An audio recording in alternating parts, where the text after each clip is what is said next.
Hello students, I'm Molpreet from this side from Preposition. Again, welcome back to our YouTube channel.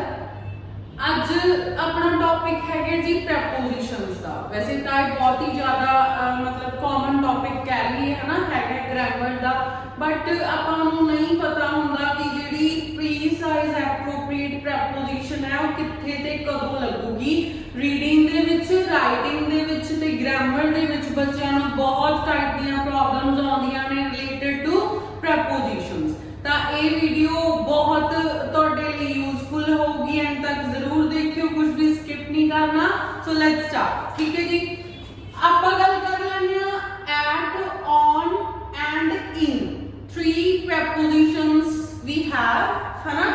ਤਾਂ ਮੈਂ ਤੁਹਾਨੂੰ ਦੱਸੂਗੀ ਵੀ ਆਪਾਂ ਦੇਖੋ ਕਹਿ ਦਿੰਦੇ ਆ ਵੀ ਐਟ ਦਾ ਵੀ ਮਤਲਬ ਉੱਪਰ ਹੁੰਦਾ ਹੈ, ਔਨ ਦਾ ਮਤਲਬ ਵੀ ਉੱਪਰ ਹੁੰਦਾ ਹੈ, ਤੇ ਇਨ ਦਾ ਮਤਲਬ ਦੇ ਵਿੱਚ ਹੁੰਦਾ ਹੈ ਨਾ। ਜਾਂ ਆਪਾਂ ਕਹਿ ਲਓ ਵੀ ਇਨ ਸਕੂਲ ਸਮਥਿੰਗ ਆਪਾਂ ਕਹਿੰਦੇ ਆ ਇਨ ਲਾਇਬ੍ਰੇਰੀ ਵਿੱਚ, ਹੈ ਨਾ। ਉਦਾਂ ਹੁਣ ਮੈਂ ਤੁਹਾਨੂੰ ਦੱਸੂਗੀ ਵੀ ਪ੍ਰੀਸਾਈਜ਼ ਇਹ ਕਿੱਥੇ ਲੱਗਦੇ ਨੇ, ਐਪਰੋਪਰੀਏਟ ਜਗ੍ਹਾ ਇਹਨਾਂ ਦੀ ਕੀ ਹੈ। ਠੀਕ ਹੈ ਜੀ, ਦੇਖੋ ਜਿਹੜਾ ਐਟ ਹੈ, ਐਟ ਲੱਗਦਾ ਹੈ ਜੀ ਪ੍ਰੀਸਾਈਜ਼ ਟਾਈਮ ਨਾਲ, ਜਦੋਂ ਆਪਾਂ ਨੂੰ ਇੱਕ ਸਹੀ ਟਾਈਮ ਦਿੱਤਾ ਹੋਵੇ। ਠੀਕ ਹੈ ਜੀ, ਔਨ ਲੱਗਦਾ ਹੈ ਡੇਜ਼ ਨਾਲ ਜਾਂ ਡੇਟਸ ਨਾਲ। ਠੀਕ ਹੈ ਜੀ, ਇਨ ਲੱਗਦਾ ਹੈ ਮੰਥਸ ਨਾਲ, ਈਅਰਸ ਨਾਲ, ਔਰ ਯੂ ਕੈਨ ਸੇ ਸੀਜ਼ਨਸ ਦੇ ਨਾਲ। ਠੀਕ ਹੈ ਜੀ, ਫॉर एग्जांपल at 4:30 am देखो अपने कोल प्रीसाइज जमा एप्रोप्रिएट टाइम दिता था, ਉੱਥੇ ਆਪਾਂ ਕੀ ਲਾਵਾਂਗੇ at।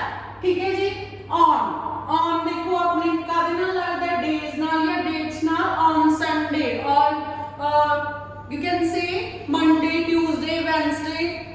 ठीक है जी, नेक्स्ट आਉਂਦਾ जी जुलाई ਦਾ मतलब देखो अपने कोल डेट ਦੇ ਨਾਲ, डेट्स ਦੇ ਨਾਲ ਕੀ ਲੱਗੂਗਾ on, बट मंथ ईयर ਦੀ ਜਦੋਂ ਆਪਣੇ ਕੋਲ ਗੱਲ ਆਉਂਦੀ ਆ ਉੱਥੇ ਕੀ ਲੱਗੂਗਾ in।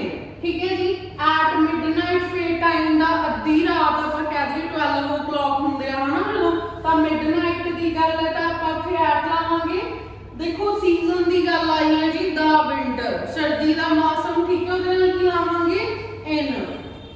ਲਾਸਟ ਵਨ ਹੈ ਜੀ ਮਾਰਚ 11th ਮਾਰਚ। ਦੇਖੋ ਹੁਣ ਇਹਨਾਂ ਦੇ ਵਿੱਚੋਂ ਮਾਰਚ ਕੀ ਹੈ, ਇੱਕ ਟਾਈਪ ਨਾਲ ਆਪਾਂ ਕਹਿ ਦਿੰਦੇ ਆ, ਹੁਣ ਨੇ ਡੇਟ ਦੀ ਗੱਲ ਕੀਤੀ ਹੈ ਤਾਂ ਆਪਾਂ ਇੱਥੇ ਕੀ ਲਾਵਾਂਗੇ on। ਠੀਕ ਹੈ ਜੀ, ਅਗਰ ਤੁਹਾਨੂੰ ਮੇਰੀ ਇਹ ਸਿੰਪਲ ਜੀ ਬੇਸਿਕ ਜੀ ਹੈ ਨਾ ਚੀਜ਼ ਵਧੀਆ ਲੱਗੀ, ਵੀ ਹਾਂ ਤੁਹਾਨੂੰ ਸਮਝ ਆਈ, ਤਾਂ ਵੱਧ ਤੋਂ ਵੱਧ ਵੀਡੀਓ ਨੂੰ ਸ਼ੇਅਰ ਕਰਿਓ, ਲਾਈਕ ਕਰਿਓ, ਕਮੈਂਟ ਕਰਿਓ।